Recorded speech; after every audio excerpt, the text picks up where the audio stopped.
nina besilo nina bankashana amenza yapho uzumlazanga meva ngiyanibingelela ngisho sanibonani wengane zakwethu bathi laphana ey'sematheni bathi breaking news. Wengane zakwethu ngixolisa kakhulu ukuthi nginifunde lezi zindaba ngesilungu kodwa zithi Doja Cat made a video saying, I sent my father a gay video link because he's a fucking deadbeat.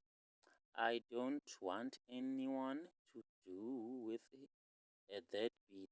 He's supposed to watch out to me, but he never did. That niggas is just a dead bitch ass nigga. Is never going to change. I'm in South Africa and still didn't make any means to make sure that he sees me.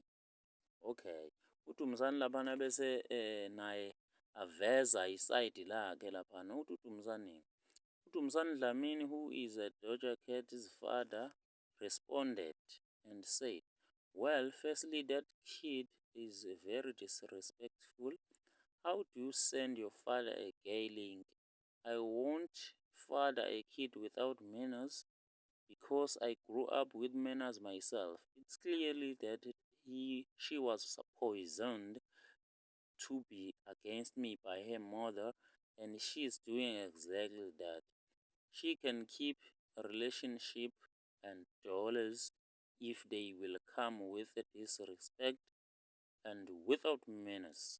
Wengane zakwethu ningixolele kakhulu laphana ngesilungu sami abathi si-broken, angikwazi kahle kahle ukufunda isilungu kodwa ngijwayele zona lezi zesintu.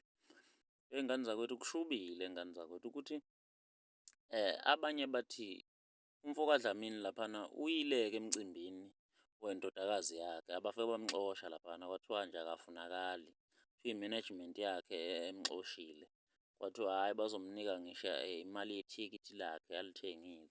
Awucabange-ke ebeza njengesihlwele akaze kuzophazamisa kuthiwa hhayi kwathiwa hamba awudingakali lapha wena. Awucabange-ke ibuhlungu kanjani loo nto uwubaba uxoshwe emcimbini wengane yakho uthi uzoyibuka.